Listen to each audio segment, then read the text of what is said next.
السلام علیکم every one, یہ بہت ہی انسپریشنل اسٹوری ہے۔ اگر آپ بھی کسی کے لیے رو رہے ہو، کسی کو اپنی دعاؤں میں مانگ رہے ہو، تو ایک بار یہ اسٹوری پوری ضرور سنیے گا۔ علیزہ اکثر آسمان کو دیکھ کر باتیں کیا کرتی تھی۔ وہ اس رات اندھیرے میں آسمان کو بہت غور سے دیکھتی، چاروں اور نظر دوڑاتی۔ کہنا تو بہت کچھ تھا اسے، پر وہ اپنی نم آنکھوں سے مسکرا کر خاموش ہو جاتی۔ اسے پتہ تھا صبر کرنے سے خدا کی محبت مل جایا کرتی ہے، وہ خدا جو ساری جہاں کا مالک ہے، جو پتھر سے پانی نکال دیتا ہے اور اپنے بندوں کو کسی نہ کسی چیز کا وسیلہ بنا دیتا ہے، جو سارے بند دروازے کھول دیتا ہے، جو ناممکن دعاؤں کو ممکن میں بدل دیتا ہے، وہ اللہ جو اپنے بندوں کو تہجد کی عادت ڈالتا ہے۔ جب اسے دنیا کی محبت نہیں ملی تو وہ مایوس ہو گئی اور بس وہ اللہ کی محبت کو مانگا کرتی تھی۔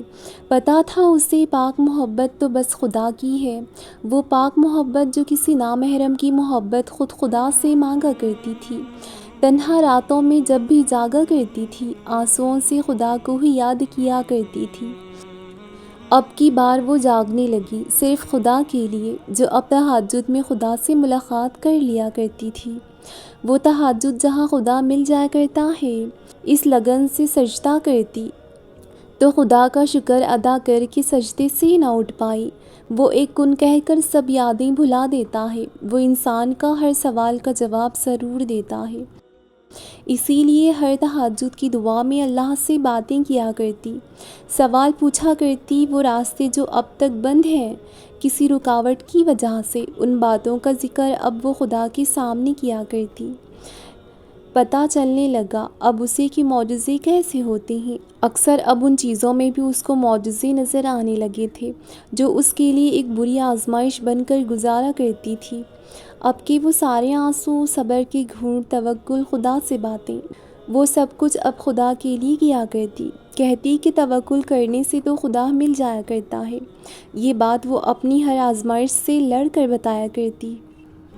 اس رات جب علیزہ کی آنکھ اچانک سے کھلی تو تقریباً 2:30 بجے کا وقت تھا۔ شاید وہ کچی نیند سے ہی جاگی تھی، سانسیں مانو پھول رہی تھیں، اور پھر وہ اسی شخص کا نام لیتے ہوئے ہی نیند سے بکھلا کر اٹھی تھی جو اس کے دل و دماغ پر پوری طرح سے غالب پانے میں کامیاب ہو گیا تھا، اور اسی شخص کی محبت میں وہ گرفتار ہوتی چلی جا رہی تھی جو اس کی محبت کیا نفرت کے بھی قابل نہیں رہا تھا۔ آخر کیوں اس کی محبت میں اتنی شدت آتی چلی جا رہی تھی؟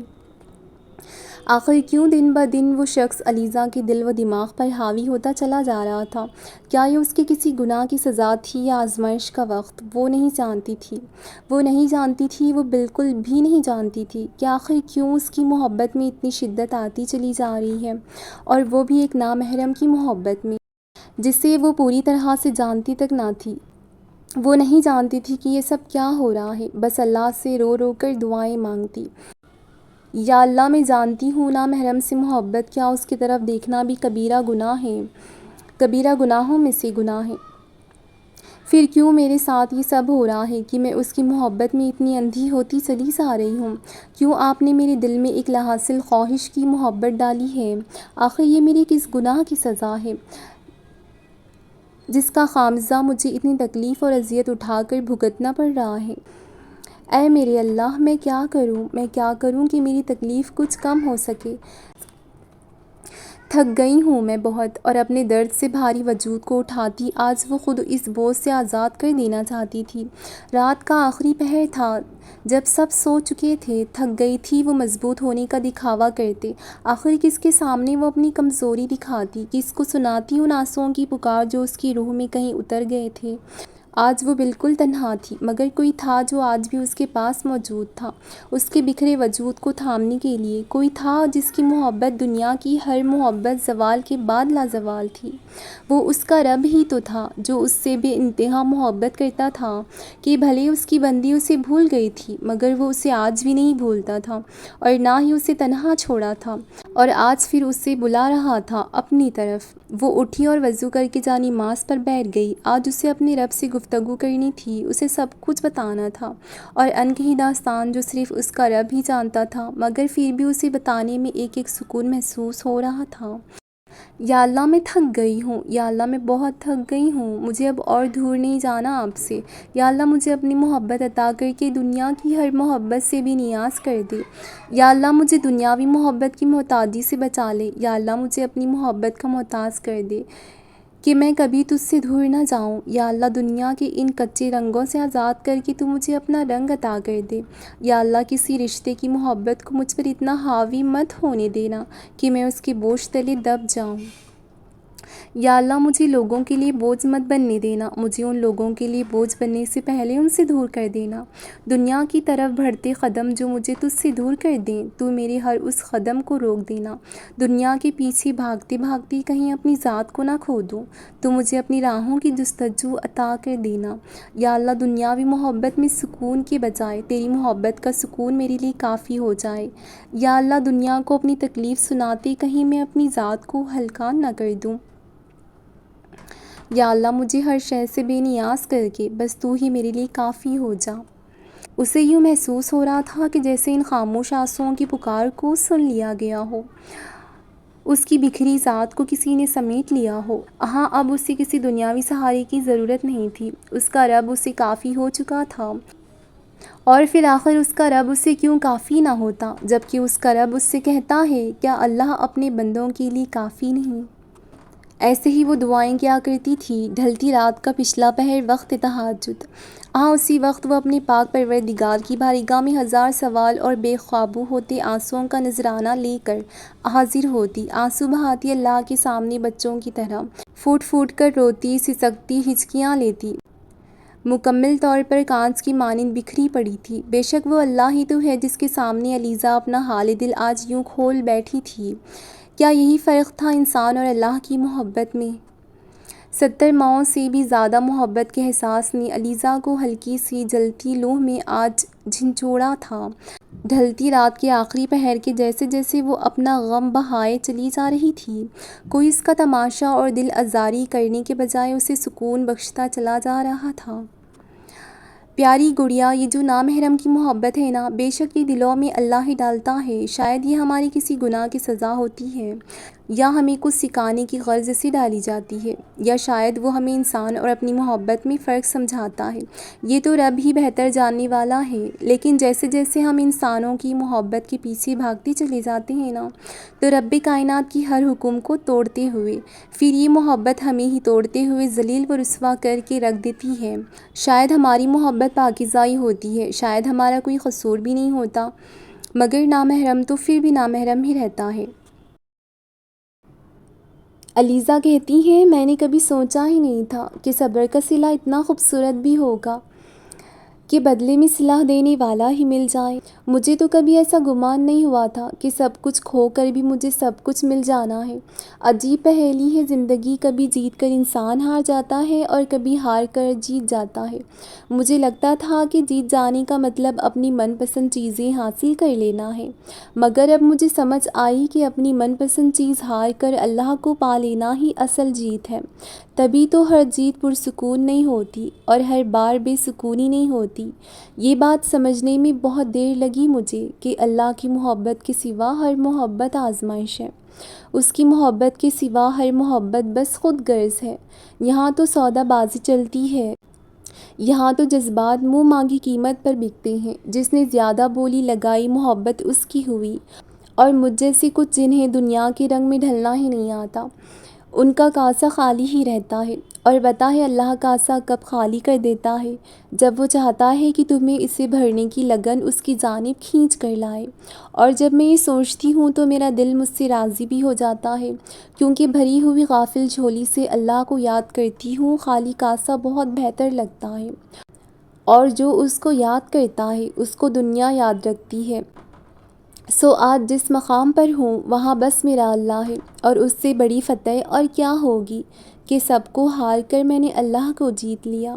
اب ہار میرے مقدر کا حصہ نہیں رہی۔ دینے والے سے محبت کر لو، دینے والے سے محبت کر لو، پھر وہ سب مل جائے گا جو ملنے والا نہیں۔ تہجد کی ایک بے سکون رات باقی ساری عمر کی راتوں کو بسکون کر دیتی ہے۔ جتنی کمزور میں آج ہوں اس سے کہیں زیادہ کمزور میں آج سے کچھ سال پہلے تھی۔ تب سب کچھ بے معنی سا لگتا تھا۔ تب میں اکثر اللہ سے سوال کیا کرتی تھی کہ یا اللہ میں ہی کیوں؟ جب میں خود کو غصے اور تکلیف کی کیفیت اور زیادہ اذیت دیا کرتی، مگر پھر جیسے جیسے وقت گزرتا گیا مجھے ہر چیز کی سمجھ آنے لگی۔ اب میں سوال نہیں کرتی، اب میں جانتی ہوں کہ جو ہوتا ہے وہ بس ہمارے اچھے کے لیے ہوتا ہے، اس میں اللہ کی رضا ہوتی ہے اور زندگی تب بہت آسان ہو جاتی ہے جب ہم ان لوگوں کے پیچھے بھاگنا چھوڑ دیتے ہیں جو ہمیں ہمیشہ کمزور محسوس کرواتے ہیں، جو ہماری روح تک پہنچنے کی کوشش ہی نہیں کرتے۔ جب ہم دوسروں سے محبت کی بھیک مانگنا چھوڑ دیتے ہیں پھر ساری مصلحتیں سمجھ آنے لگتی ہیں، پھر اللہ سے محبت ہونے لگتی ہے۔ بس ایک وہی تو ہے جس سے بھیک نہیں مانگنی پڑتی، بس ایک وہی تو ہے جو بن مانگے بھی عطا کرتا ہے۔ ہم تو بس سوچتے ہیں اور وہ بس عطا کر دیتا ہے۔ یاد رکھو محبت بہت فراخ دل ہوتی ہے اور محبت کرنے والے سے نہ محبت مانگنی پڑتی ہے اور نہ عزت۔ اور جب کوئی راستہ بھی نظر نہیں آیا تو میں نے قرآن پڑھنا شروع کر دیا، ترجمے کے ساتھ۔ اگرچہ یہ کام مجھے سب سے پہلے شروع کرنا ہی چاہیے تھا، مگر عموماً ایسا ہوتا ہے، ہم سب سے آخر میں رب کی طرف لوٹتے ہیں۔ میرے ساتھ بھی ایسا ہی ہوا۔ میں نے کہیں پڑھا تھا کہ ہماری ہر بات کا جواب قرآن میں موجود ہے، بس ہم سمجھ نہیں پاتے۔ تو بس میں نے قرآن پڑھنا شروع کیا سمجھ کے، اس امید کے ساتھ کہ اللہ مجھے راستہ دکھائے گا۔ اور جس سورہ نے مجھے امید کی کرن تھمائی وہ سورہ نور ہے۔ سورہ نور میں نے پہلے بھی پڑھی تھی، بچپن سے ہی پڑھتی رہی تھی جب سے قرآن مکمل کیا، مگر جب ترجمے کے ساتھ پڑھی تو یوں لگا جیسے اللہ پاک تسلی دے رہے ہوں، حوصلہ دے رہے ہوں کہ جو کچھ تمہارے ساتھ ہوا وہ پہلی بار نہیں، تم سے پہلے بھی بہت لوگ ان حالات سے گزرے ہیں، بس تم مایوس مت ہو، یہ وقت بھی گزر ہی جائے گا۔ یوں میں نے قرآن کی اس صورت کو تھام لیا۔ جب میں مایوس ہونے لگتی، حوصلہ ہارنے لگتی، سورہ نور پڑھ لیا کرتی۔ جن حالات سے میں گزر رہی تھی مجھے امید کی کرن سورہ نور میں نظر آئی۔ آپ کے حالات مجھ سے مختلف ہوں گے، مگر آج کل ہم جس دور میں رہ رہے ہیں وہاں اکثر یہی مسئلہ ہے کہ ہم جلدی ہی مایوسی کا شکار ہونے لگتے ہیں، حوصلہ ہارنے لگتے ہیں۔ تو بس آج سے ارادہ کر لیں کہ زندگی کی راہیں جتنی کٹھن ہو، حالات کا سامنا کرنا ہے، اللہ سے امید رکھنی ہے، یہ وقت بھی گزر ہی جائے گا۔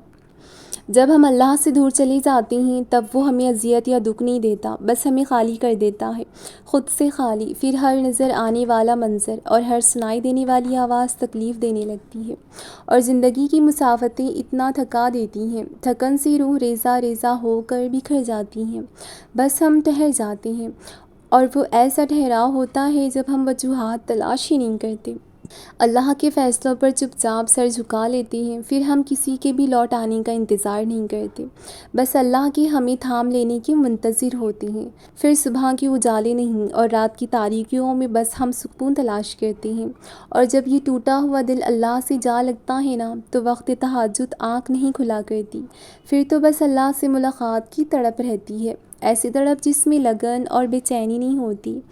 اور جب زار زار بہتی ہوئی آنکھیں اللہ سے مدد مانگتی ہیں تو وہ اس بے جان روح کو خود سے بھر کر ہماری خالی پن میں ایک نئی زندگی پھونک دیتا ہے۔ جو دل ٹوٹ کر تہجد کے سجدوں میں اللہ کو پالے وہ پھر کسی کو کھونے سے نہیں ڈرتا۔ انسان کی محبت تو کمزور کرتی ہے لیکن اللہ کی محبت ہمیں پھر سے مضبوط بناتی ہے۔ بہت نڈر جو دن کی رونقوں میں کھو جائیں انہیں رات کی تنہائیوں میں مانگی گئی دعائیں واپس لے آ سکتی ہیں۔ زندگی گزارنے کا جو پہلا سبق میں نے سیکھا قرآن سے سیکھا، اور یہ تھا کہ کبھی مایوس مت ہونا۔ قرآن کو سمجھ سے پڑھنا میں نے چند سال پہلے ہی شروع کیا تھا، اس سے پہلے بھی میں نے ہمیشہ یہی بات ذہن میں رکھی کہ حالات چاہے جیسے بھی ہوں ان کا سامنا کرنا ہے۔ میں اکثر سوچا کرتی تھی کہ اللہ میری دعائیں کیسے قبول کرے گا، مجھے تو دعا مانگنے کا طریقہ ہی نہیں آتا، نہ لفظ زبان پر ٹھہرتے ہیں، نہ جذبات بیان کرنے آتے ہیں، ٹوٹی پھوٹی سی صدائیں، آدھی ادھوری سی دعائیں۔ مجھے تو یہ بھی کہنا نہیں آتا کہ یا اللہ میں تکلیف میں ہوں، مجھے تو اتنی ہمت بھی نہیں تھی، مجھ میں تو اتنی بھی ہمت نہیں تھی کہ یہ کہہ سکوں کہ یا اللہ آپ کے بندے نے بہت دل دکھایا ہے میرا۔ یہ زار زار بہتی ہوئی آنکھیں اور یہ کپکپاتی ہوئی زبان، تو کبھی کبھار اتنا موقع بھی نہیں دیتی کہ کچھ مانگ سکوں، مگر پھر بھی اللہ ہر دعا سن لیتا ہے۔ وہ انکہے لفظ جو میں کہتی نہیں وہ سمجھ لیتا ہے، میری کپ کپ آتی ہوئی زبان کو دیکھ لیتا ہے، جان لیتا ہے۔ اس کو بہت پسند ہے جب اس کا بندہ اس کے در پر آ کر رکتا ہے، اور وہ تو ان دعاؤں کو کبھی رد نہیں کرتا جو 3 سال کا چھوٹا سا بچہ اپنی توتلی زبان میں کہتا ہے، اور وہ زبان جو ماں اور اللہ کے سوا کوئی نہیں سمجھ سکتا۔ پھر کیسے ممکن ہے کہ تمہاری پکار رد کر دی جائے؟ کیسے ممکن ہے کہ تمہاری صدا نظر انداز کر دی جائے؟